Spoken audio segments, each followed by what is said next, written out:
அதனால நாம 2 குழந்தைகளுக்கும் பேமெண்ட் கொடுக்க வேண்டியதா வரும் என்றான். யோ, உங்க ஆளு ராகவ கொடுக்க சொல்லியா? அவர் பண்ற மடத்தனமான வேலைக்கெல்லாம் நான் தண்ட அழுக முடியாது, என்ன புரிஞ்சுதா என்றான். இப்போது நேராக இவர்களின் படப்பிடிப்பிற்கு வீட்டை வாடகைக்கு அளித்திருந்த பாட்டியம்மாவையும் அவளுக்கு அருகில் அமர்ந்திருந்த அவருடைய பெண்ணுக்கு அருகில் விஜய் சென்றான். உடனே பாட்டி விஜயை பார்த்து, ஏயா என் மவளை எப்படி அசிங்கப்படுத்துறீங்க?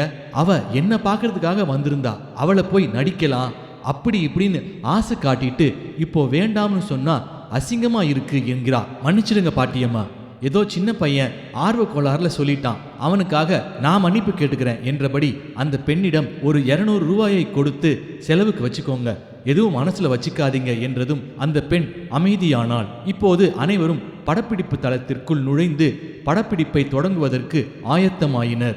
முந்தைய தினத்தை விட அடுத்த நாள் ஞாயிற்றுக்கிழமையாக இருந்ததால் மக்கள் படப்பிடிப்பை பார்வையிடுவதற்கு வீட்டிற்கு வெளியே கூட்டம் சேரத் தொடங்கியது. அப்போது அங்கிருந்த ஒருவர் கோவூர் நகராட்சிக்கு பணம் கட்டணும், கட்டியாச்சா என்று கத்தினார். உடனே விஜய் அவரிடம், சரி கட்டுறோம், எனக்கு அதற்கான ரசீது கிடைக்குமா என்றான். உடனே ஒரு புத்தகம் போன்ற ஒன்றை எடுத்து அவனிடத்தில் காண்பித்து, ஐயா இது உங்களுக்கு மட்டும் இல்லை, யார் இங்க வந்து படப்பிடிப்பு எடுத்தாலும் எங்களோட நகராட்சிக்கு பணம் கட்டியாகணும் என்பது முறை என்றார். எவ்வளவு கட்டணும் என்றதற்கு, ஒரு நாளைக்கு 600 ரூபாய், நீங்க 2 நாள் படப்பிடிப்பு நடத்துறீங்க, அதனால 1200 ரூபாய் கொடுங்க என்றார். அதனை எடுத்து கொடுத்ததும் வணக்கம் வைத்தபடி சென்றார். கூட்டம் வெளியே சேர்ந்து கொண்டிருப்பதை கண்ட விஜய் மனதிற்குள், நாமளே ஒரு காலத்துல இப்படிதான் ஆணு வேடிக்கை பார்த்துட்டு இருந்தோம், இப்ப என்னடான்னா நாம நடத்துற படப்பிடிப்பை பார்க்கறதுக்கு கூட்டம் அலைமோதுது.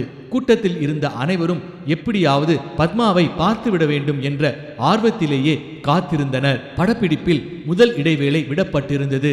அப்போது நவாஸ் விஜயிடம், படப்பிடிப்பு நடக்கிற போது அதை படம் பிடிச்சு வச்சுக்கோங்க, அப்போதான் ஏதாவது பத்திரிகைக்கு அதனை கொடுப்பதற்கு வசதியாக இருக்கும் என்றார். உடனே காரில் இருந்த கேமராவை எடுத்து முதலில் பத்மாவுக்கு அருகில் சென்றான்.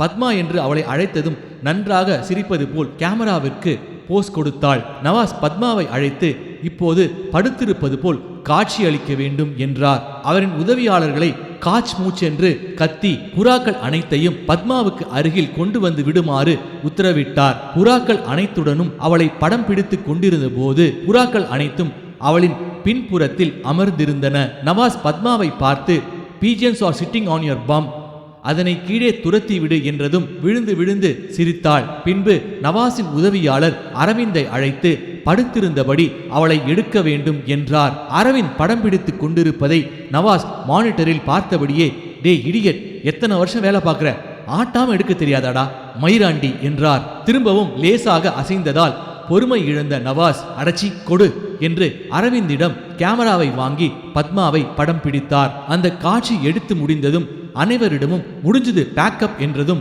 அங்கிருந்த படப்பிடிப்பு குழுவினர் அனைவரும் பலமாக கைத்தட்டினர். நவாஸிற்கும் பத்மாவிற்கும் கொடுப்பதற்காக பூங்கொத்துக்கள் வாங்கி வரப்பட்டிருந்தன.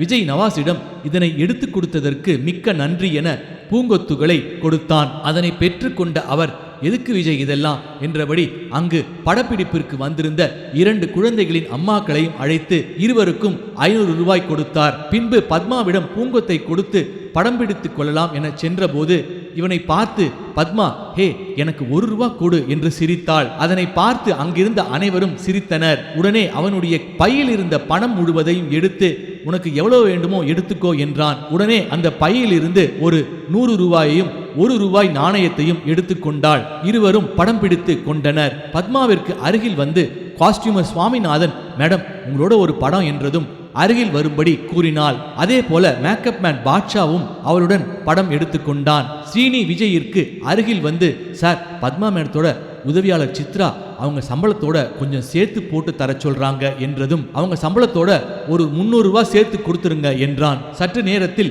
அங்கிருந்த அனைவருக்குமான சம்பளமும் செட்டில் செய்யப்பட்டது. நவாஸ் ஸ்ரீனியிடம், எல்லோருக்கும் சம்பளம் கொடுத்தாச்சா என்றார். அதற்கு அனைவருக்கும் கொடுத்தாச்சு, உங்களோட உதவியாளர்களுக்கு தான் கொடுக்கணும் என இழுத்தான். அவங்களுக்கு நீங்க சம்பளம் தர தேவையில்லை என்றார். எது எப்படியோ வெற்றிகரமாக படப்பிடிப்பை நடத்தி முடித்ததில் விஜய்க்கு ஏக சந்தோஷம். ஸ்ரீனியை அழைத்த விஜய் நவாசார் கிட்ட படப்பிடிப்ப ஒளிப்பதிவு பண்ண பீட்டாவை கேளுங்க என்றான். அதன்படி ஸ்ரீனி சென்று கேட்டபோது, அது என் உதவியாளர் அரவிந்த எடுத்து வச்சுக்க சொல்லிட்டேன், இதை எங்க படத்தொகுப்பு பண்ண போறீங்க என்று நவாஸ் கேட்டதற்கு, இல்ல இங்க ராகவ் சாருக்கு தெரிஞ்ச எடிட்டர் இருக்காரு, அவர்கிட்ட பண்ண போறதா சொல்லிட்டு இருந்தாரு என்றதும் இதை கேட்ட நவாஸ், வேண்டாம், தேவையில்லை, அதையும் அவர் எடுத்துட்டு போய் சொதப்பிடாம எனக்கு தெரிஞ்ச நல்ல அனுபவம் உள்ள எடிட்டர்கள் எல்லாம் இருக்காங்க, அங்க பண்ணிக்கலாம்னு விஜய் கிட்ட நான் சொன்னதா சொல்லிடுங்க. அப்புறம் இதையும் உங்க ஆளு குரங்கு கையில கிடைச்ச பூமாலையா ஆக்கிட போறாரு என்றார். இதனை சற்று தூரத்தில் இருந்து கேட்ட விஜய் அதுவும் சரி என்றபடியே அமைதியாக இருந்தான். இப்போது பத்மாவை வேறு விருந்துக்கு அழைத்திருப்பதால் அவளை தனது வீட்டிற்கு அழைத்து வர வேண்டும் என்றபடியால் நவாஸிடம் சொல்லிவிட்டு செல்லலாம் என சென்றபோது மனிதர் சிகரெட் என்ற புல்லாங்குழலை தொடர்ந்து வாசித்து கொண்டே இருந்தார். சரி, நான் கிளம்புறேன், ரொம்ப நன்றி என்றான். அதற்கு அவர், நான் இந்த படப்பிடிப்பை எடுத்ததற்கு ரொம்ப சந்தோஷமா இருக்கேன், என் உதவியாளர்கள் கூட இதை எடுக்கிறதுக்கு முன்னாடி ஏன் சார் இதெல்லாம் எடுக்கிறீங்க என்றார்கள். ஆனா இதோட அருமை அவங்களுக்கு தெரியாது. ஒளிப்பதிவு அற்புதமா வந்திருக்கு, எடிட்டிங் மட்டும் சொதப்பிடாம இருக்கணும், அப்புறம் கலர் கரெக்ஷனுக்கு கொஞ்சம் செலவாகும், அதெல்லாம் பார்க்காதீங்க விஜய் என்றார். பார்த்துக்கலாம் சார், எப்போ எடிட்டிங் தொடங்க போறீங்கன்னு மட்டும் சொல்லுங்க என்றான். மறுபடி விஜய் வெளியே செல்ல முற்பட்ட போது விஜய் என்று அழைத்த நவாஸ், நேற்று இரவு கொஞ்சம் போதையில உங்களை ஏதாவது பேசியிருந்தேன்னா என்னை மன்னிச்சிடுங்க, நான் அதை வேணும்னே செய்யலை என்றார். நான் எதுவும் மனசுல வச்சுக்கல சார், நீங்க ஏன் போட்டு குழப்பிக்கிறீங்க என்றபடி வேக வேகமாக காரில் பறந்து சென்றான். விஜய் வீட்டிற்குள் வேக வேகமாக விழுந்தடித்து கொண்டு சென்ற போது அவனுடைய அம்மாவும் சித்தியும் சமையலில் மும்முரமாக இருந்தனர். அம்மாவை பார்த்து, அப்பா எங்கம்மா என்றான்.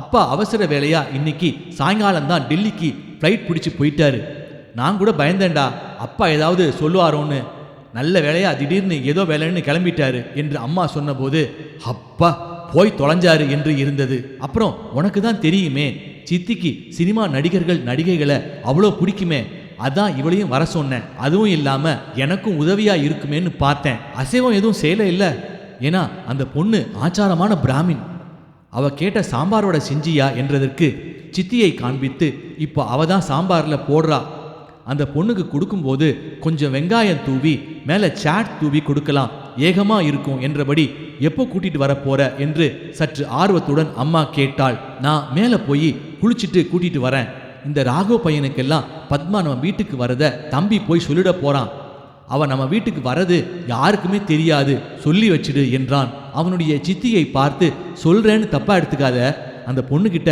ரொம்ப பர்சனலான கேள்வியெல்லாம் கேட்டுடாத என்றபடியே மேலே சென்றான். ஹோட்டலுக்கு செல்வதற்கு முன்னால் பத்மாவை அலைபேசியில் அழைத்து வரலாமா என்றான்.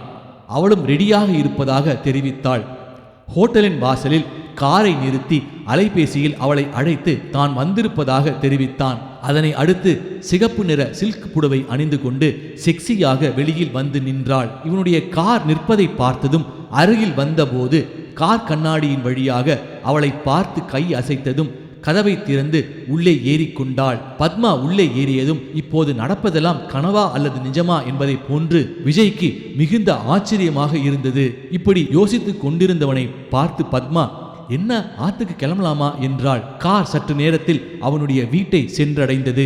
அவளை வீட்டிற்குள் அழைத்து சென்று முதல் மாடியில் உள்ள கதவை திறப்பதற்கு நெருங்கிய போது அவனுடைய பொமரேனியன் வெள்ளை நாய் டிம்மி ஆக்ரோஷமாக குரைக்க துவங்கியது. பத்மா அவனை பார்த்து, நாய் இருக்கா என்றாள். அதற்கு அவன், அது பெண்களை ஒன்றும் செய்யாது, தெரியாத ஆண்கள் வந்தால்தான் கடிக்க முற்படும் என்று தெரிவித்தான். அதற்கு அவள், தனக்கு நாயெல்லாம் பயம் கிடையாது என்றபடியே வீட்டிற்குள் உள்ளே வர துவங்கியதும் டிம்மி வேகமாக சென்று அவள் காலை மோப்பம் பிடிக்கச் சென்றதும் அவனுடைய அம்மா டிம்மிய பிடி என்று அலறினாள். டிம்மி மோப்பம் பிடித்த பின் அவன் கூறியதைப் போல சந்தோஷமாக அவளை வருடத் துவங்கியது. பத்மாவும் நாயை தூக்கி கொஞ்ச ஆரம்பித்தாள். பத்மாவிடம் அவனது அம்மாவையும் சித்தியையும் அறிமுகப்படுத்தினான். பத்மா இவனிடம், நல்ல பெரிய வீடா, அழகா இருக்கே, இது சொந்த வீடா என்று கேட்டதற்கு ஆம் என்றான். அவனுடைய சித்தி பத்மா அணிந்திருந்த புடவை மற்றும் ஆபரணங்களையும் பத்மாவினுடைய அழகையும் கண்கொட்ட ரசித்துக் கொண்டிருந்தாள். இதனை கவனித்த விஜய், எங்க சித்தி ஒரு மிகப்பெரிய சினிமா ரசிகை என்று பத்மாவிடம் கூறினான். ஓ அப்படியா என்று கேட்டு அவனுடைய சித்தியை பார்த்து சிரித்தாள். நீங்க ரொம்ப அழகா இருக்கீங்க என்று பத்மாவை பார்த்து சித்தி கூறியதும் ஐயோ என்று வெட்கப்பட்டு கொண்டாள். உங்க அப்பா எங்க காணோம், இப்போது இல்லையா என்று பத்மா விஜயிடம் கேட்டதற்கு வியாபார விஷயமாக டெல்லி சென்றிருப்பதாக தெரிவித்தான். அவனுடைய அம்மா இப்போது பத்மாவிற்கு பிடித்த சாம்பார் வடையை சாட் மற்றும் அதன் மேல் வெங்காயத்தை தூவி அவள் சாப்பிடுவதற்காக கொடுத்தாள். சாம்பார் வடையை பெற்றுக்கொண்ட பத்மா, எனக்கு வீட்டு சாப்பாடுனாதான் ரொம்ப பிடிக்கும். தொடர்ச்சியா படப்பிடிப்பு இருந்ததால வீட்டுக்கே போக முடியாததால என் அம்மாவோட சாப்பாடை ரொம்பவே மிஸ் பண்றேன் என்றாள். அவனுடைய அம்மாவை பார்த்து, உட்காருங்க ஆண்டி என்று கையை பிடித்து பக்கத்தில் அமர்த்தி கொண்டாள். ஏன் ஆண்டி, உங்களுக்கு தொண்டை கட்டி இருக்கா? குரல் பேசும்போது தொண்டை கட்டின மாதிரி இருக்கே என்று கேட்டதற்கு, இல்லை, இயல்பாகவே என்னோட குரல் அப்படித்தான் என்றாள். சாம்பார் வடை பிடிச்சிருக்கா என்று அம்மா கேட்டாள். ரொம்ப பிரமாதம் என்றாள் பத்மா. அவனுடைய அம்மா பத்மாவிடம், நீங்க என்ன ஐயரா என்று கேட்டதற்கு, இல்ல ஆண்டி, நாங்க ஐயங்கார். ஏன் ஆண்டி கேட்குறீங்க?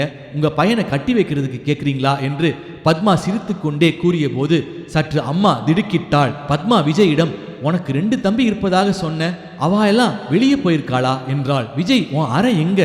மேலே இருக்கா, பார்க்கலாமா என்று கேட்டதற்கு அவனுடைய அறைக்கு அவளை அழைத்து சென்றான். அவனுடைய அறைக்கு உள்ளே நுழைந்ததும் அவன் வாசிக்கும் பியானோவை கண்ட பத்மா அவனிடம், வாசிக்கலாமா என்று தனது கைவிரலால் தட்டி தட்டி வாசிக்க முற்பட்ட போது அபஸ்வர காச் மூச் சத்தம் பியானோவிலிருந்து வெளிப்பட்டது.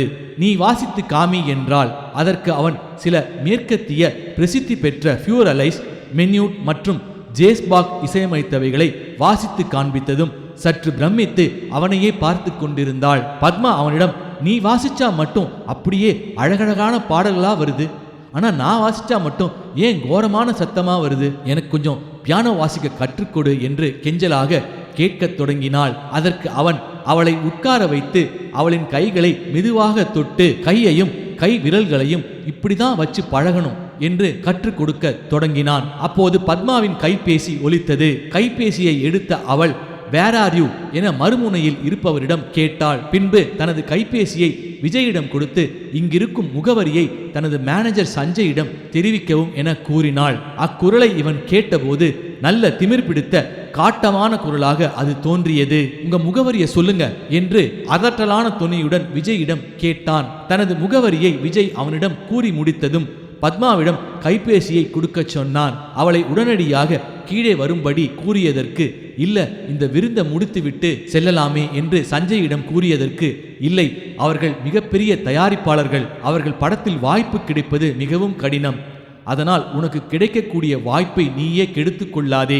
இவர்கள் வீட்டு விருந்தெல்லாம் பின்பு பார்த்து கொள்ளலாம். அத்தயாரிப்பாளர்களை இன்னும் சற்று நேரத்தில் ஹோட்டல் கிரீன் பார்க் வந்துவிடச் சொல்லி இருக்கிறேன். நான் இன்னும் 5 நிமிடத்தில் அங்கு வந்து விடுவேன். இது உன்னுடைய வளர்ச்சிக்காக நான் மிகவும் மெனக்கெட்டு இவர்களுடைய தொடர்பை பிடித்தேன். இப்போது இது உன் கையில்தான் இருக்கிறது என்று சஞ்சய் பத்மாவிடம் அலைபேசியில் கூறியதை நன்றாக விஜயால் கேட்க முடிந்தது. இதனை கேட்டதும் மிகவும் மனம் நொறுங்கி போனான். பத்மா கைபேசியை வைத்துவிட்டு, ஹே, ரொம்ப சாரி, நான் இப்போ உடனடியாக கிளம்பி ஆகணும்.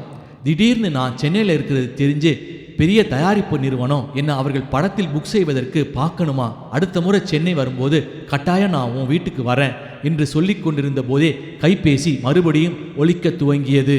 ஐயோ, அவன் கூப்பிடுறான், பாப்போம் விஜய், ரொம்ப சாரி, வா கீழே, அம்மா கிட்ட சொல்லிட்டு போயிடுறேன் என கீழே இறங்கி அவனின் அம்மாவிடம், மன்னிக்கணும் ஆண்டி, கொஞ்சம் அவசரமா கிளம்பி ஆகணும், தப்பா எதுவும் எடுத்துக்காதீங்க, அடுத்த முறை நிச்சயமா வரேன் என்று தனக்கு குங்குமம் இட்டுவிட கூறினாள். பூஜை அறைக்கு பத்மாவை அழைத்து சென்ற அம்மா குங்குமத்தை இட்டுவிட முற்பட்ட போது மறுபடியும் சஞ்சயின் அழைப்பு கைபேசியில் ஒலித்து கொண்டே இருந்தது.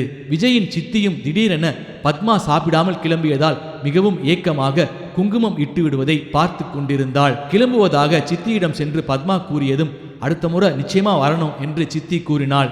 இச்சூழ்நிலை அனைவருக்கும் தர்ம சங்கடமாக இருந்தது. பத்மாவை விஜய் வழி அனுப்புவதற்கு வெளியில் சென்றதும் சஞ்சய் அவளுக்காக காரில் காத்து கொண்டிருந்தான். பத்மா விஜயிடம் ஏதோ பேச முற்பட்ட போது பீம் என்று நீட்டமாக காரின் ஒலிபெருக்கியை தொடர்ந்து அடித்து சீக்கிரம் வருமாறு தனது கோபத்தை வெளிப்படுத்தினான். காரின் அருகே பத்மா சென்று விஜயை சஞ்சயிடம் அறிமுகப்படுத்திய போது அவனை சுத்தமாக சட்டை செய்யாமல் ஆங்கிலத்தில் அவளிடம் நிலைமையை புரிந்து கொண்டு காரில் சீக்கிரம் ஏறச் சொன்னான். காரின் உள்ளே சென்று அவள் அமர்ந்ததும் விஜயை பார்த்து வருகிறேன் என கையசைக்க முற்பட்ட போதே சஞ்சய் காரின் கண்ணாடியை வேகமாக மூடி விஜயை முறைத்து கொண்டே காரில் சீறி பாய்ந்தான். கார் சற்று தூரம் சென்றதும் மேனேஜர் சஞ்சய் பத்மாவிடம், நீ எவ்வளவு பெரிய ஸ்டாரு, அது தெரியாம யார் கூப்பிட்டாலும் அவங்க வீட்டுக்கு போயிடுறதா? நான் சொல்ற மாதிரி நீ கேட்டு நடந்துட்டா உன்னை உச்சத்துக்கு கொண்டு போயிடுவேன் என்று பேசிக்கொண்டிருந்தவனை மறித்த பத்மா, சஞ்சய், சொல்றேன், தப்பா எடுத்துக்காத, நான் யார் சொல்றதையும் கேட்டு இந்த இடத்துக்கு வரல,